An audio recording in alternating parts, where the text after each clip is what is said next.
And Governor Andy Beshear is unveiling more details about phase one of his plan to reopen Kentucky businesses. LEX 18's Claire Kopsky has got more details for us this morning with this coronavirus coverage. Good morning. The governor says that phase one of the reopening will be a gradual process and businesses will have to adhere to 10 rules. On May 11th, manufacturing, construction, car and boat dealerships can start to reopen. So can dog grooming businesses and horse racing can resume, albeit without fans. The governor made sure to stress whenever a business opens, it has to adhere to the hashtag Healthy at Work rules, from on-site temperature checks to a policy of universal masks. Starting May 20th, retail shops can open up and religious services can be held, but at a limited capacity. 5 days later, barber shops, hair salons, and cosmetology businesses can open their doors, and the state will begin relaxing social restrictions, allowing gatherings of 10 people or less. I know we've all been cooped up, and you want to see, at least if you're us, one other couple and their kids. This is an opportunity to potentially get there. We want you to know that we think this is possible. Now, the governor notes that this is all contingent on Kentuckians' behavior. If people choose not to social distance or businesses don't have enough PPE equipment, we could see a spike in cases, which the governor says would be a major setback. Noticeably absent from phase one are the reopening of restaurants. And as we look to phase two, the governor says we could see the doors open at movie theaters, at gyms, campgrounds, and at youth sports. Back to you. All right, Claire Kopsky in Frankfort. Claire, thank you. Toyota is extending their shutdown for another week, meaning that the plant in Scott County will not reopen until May 11th. The company shut down its North American plants back on March 23rd due to safety concerns. The Georgetown plant was planning to restart production this upcoming Monday, but they decided to postpone until the 11th due to issues with the company's suppliers. Toyota also says they will continue to follow federal, state, and local health guidelines to ensure employee safety. Harrison County Schools have announced some graduation plans. According to their Facebook page, graduates may be accompanied by 6 people during their video photo shoot. The individuals should be living with the student and must wear protective equipment. A sanitation station will be available for those who may need masks and gloves during their visit. The entire 8-day event will be live streamed on the district's YouTube channel. And 31 states plan on partially reopening by the end of this week, but this comes as cases of the coronavirus continue to flood the nation. According to the latest from Johns Hopkins University, as of this morning, the U.S. has had over 1 million COVID-19 cases. Out of those, 124,000 Americans have made a full recovery from the virus. But unfortunately, COVID-19 has also killed nearly 61,000 people across our nation. And to help you visualize that statistic, think about Kroger Field here in Lexington. UK Athletics reports the capacity of Kroger Field is about 61,000 people, meaning that the virus has killed the same amount of people who can attend a sold-out UK football game. Now to Chris in the studio. All right, 6:08. Now, scientists believe they have possibly found the first effective treatment against the coronavirus. The experimental drug called remdesivir apparently can speed up the recovery process for COVID-19 patients. The findings of a new study suggest patients treated with the drug within 10 days of showing symptoms had a lower risk of death. However, there is evidence that it is not effective for those who are severely ill, and it must be administered via IV drip at a hospital. As a result, the scientists say the true effectiveness of the drug remains unclear. COVID-19 isn't just a health threat, it's also a wealth threat. The pulse of the U.S. economy is faint right now, and it will be a while before it recovers. John Lawrence has details now, plus recent comments from the Federal Reserve.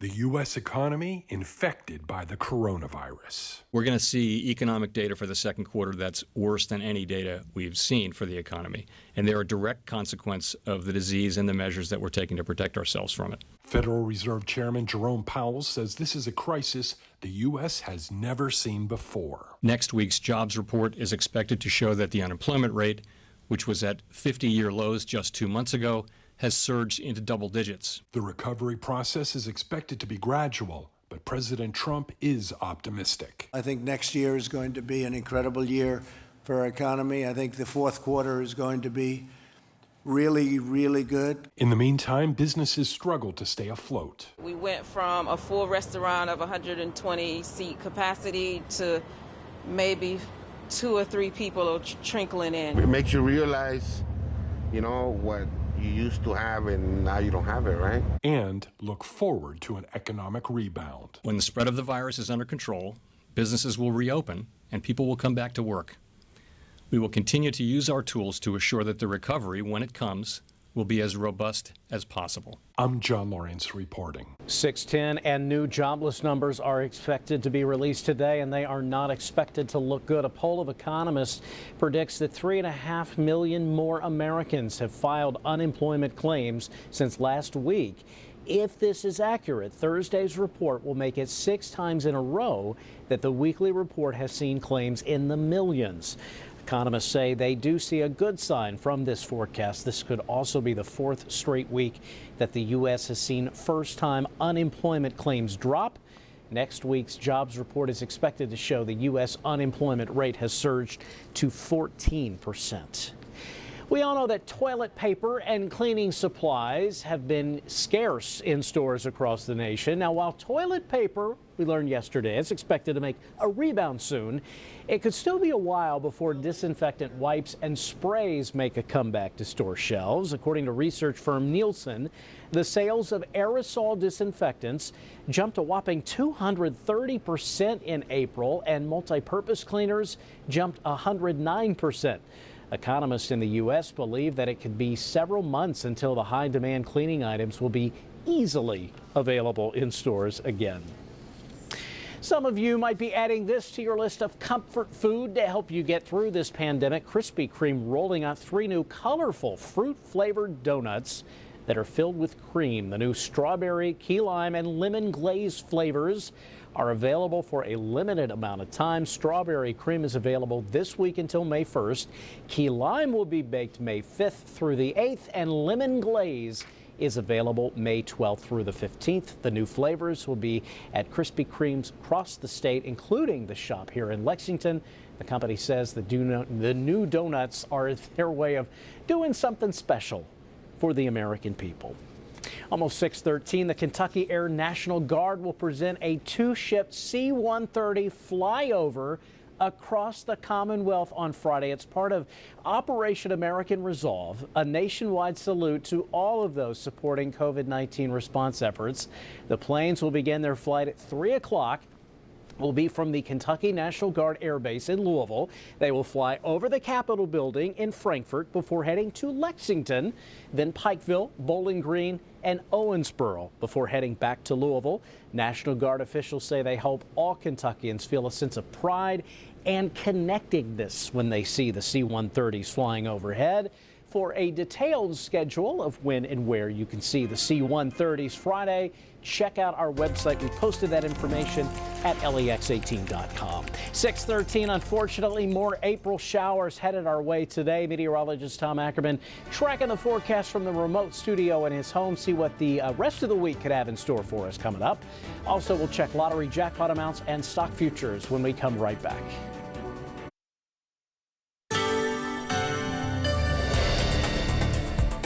Let's talk a little gardening and a little climatology. My wife and, well, myself, we're both gardeners, and she's got a tray of seedlings she's ready to put out in the garden. I know a lot of folks have been hitting me up via social media asking about that safe plant date, because typically I use Derby Day, first Saturday in May, sometimes Mother's Day if it's running a little cold in the season, is that safe plant date when you can put your plants outside. Our average final frost date is April 25th. We are past that, and we're almost into May. Now, our latest final frost that we've ever seen was all the way at the end of May, May 27th in 1961. The earliest final frost was just last year, last April. We're still running kind of cold, and if you get a quick update on our spring progress report, we are at the moment, of course, we've still got the month of May to get through as far as spring is concerned, meteorological spring. We're at the moment at our 4th coldest spring. They're the warmest and highest numbers, 78 degrees 3 times in March and April, and the same 3 times for the coldest, 25-degree lows in March and April. Precipitation-wise, we're running a surplus, but it's nothing epic at this point, and we have had trace amounts of snowfall. So the big question is, what happens from here? Where we are in a cold pool of air today with highs only in the 50s, well below average stuff.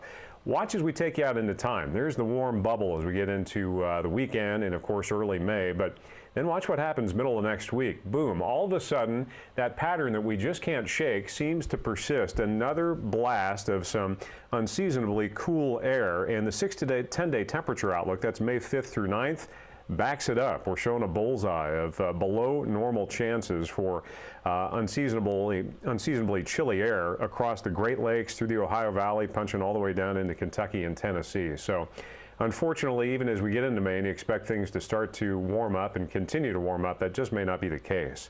At least we'll have some outbreaks of that. Showers around this morning. This is light, sprinkly stuff, lighter rain showers compared to where we've been the past couple of the past 24 hours, where we had that torrential rain at times, and of course the gusty wind yesterday. Low pressure up over the Great Lakes causing this. 24-hour estimated rainfall totals show it ranged anywhere from trace amounts to almost and up to and over 1.5 inches of rain, depending on your location. There are the 24-hour totals, the actual ground observation there. So we've been soaked. Today, this is lighter in nature, but it's just going to hang around, just much like that low off to our north. We'll have wraparound cloud cover, showers around, and then eventually we will see some conditions, we'll see these conditions improving going into the weekend. It's 47 now. It's gusty, not anything like the 50-mile-per-hour top-end gust we had yesterday out in western Kentucky, but we'll see, as we're seeing now, 20 to 25-mile-per-hour gusts today. So just a blustery Thursday. Mid-50s for the high. Our average high is 70 this time of the year.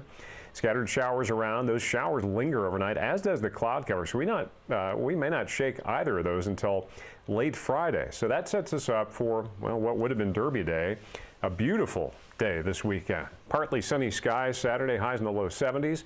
Even warmer Sunday, but here come the shower and storm chances again. So unfortunately, unsettled weather to go along with that warm up. And indications out there, I haven't jumped on the bandwagon yet, but indications toward the middle of next week, we may have another push of colder air heading our way. All right, Tom, thank you. Coming up on 6:20 now, the coronavirus pandemic forcing businesses across the state to change in various ways. And if you own or manage a business that has made major changes, LEX 18 wants to hear from you. Share your story with us by filling out the form on our website, lex18.com/open. And don't forget, you can watch all of our We're Open segments right there on that very website at the bottom of your screen. Taking a look at stock futures this morning, looking pretty solid after some solid tech earnings. Facebook up by more than 10%, in fact. And business news coming up here in just a minute. Mattel's new action figures honor everyday heroes on the coronavirus front lines.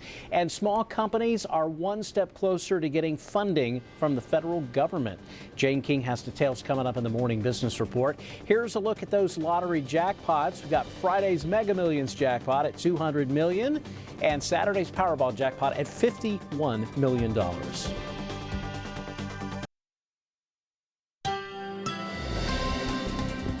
Good morning. Jobless claims continue to grow in the millions, with a consensus 3.5 million weekly jobless claims expected to be released today. That would be for the week that ended April 25th. Meanwhile, millions can't access unemployment benefits, so actual job losses are likely greater than the data shows. State unemployment offices are overwhelmed by the surge in claims from newly laid off workers.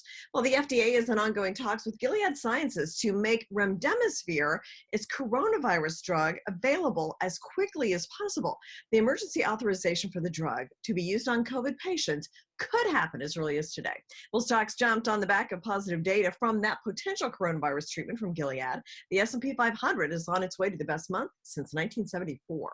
Well, the smallest companies seeking coronavirus relief loans were moving to the head of the line after the Small Business Administration said for 8 hours it would only accept loans from small lenders. The step was being taken to ensure that small community lenders and their small business customers would have access to that $300 billion program.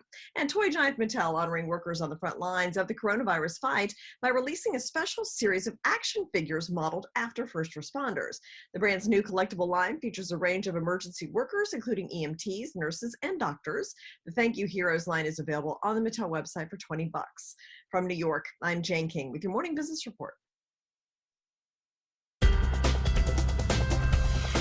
Welcome back at 6:26. Here's a look at some other stories from across the state this morning. One person is safe after being rescued from a vehicle stuck in swift water in Lincoln County. Officials say this happened last night on Sailor Road in Crab Orchard. That's very close to the Lincoln-Rockcastle County line. Officials say they responded with several swiftwater rescue technicians using specialized equipment to save the person. Thankfully, no one was hurt. We're told this was a mutual aid response with the Brodhead and Lincoln County Fire Departments. And we are awaiting further details from Pulaski County, where officials are investigating the skeletal remains found by a mushroom hunter.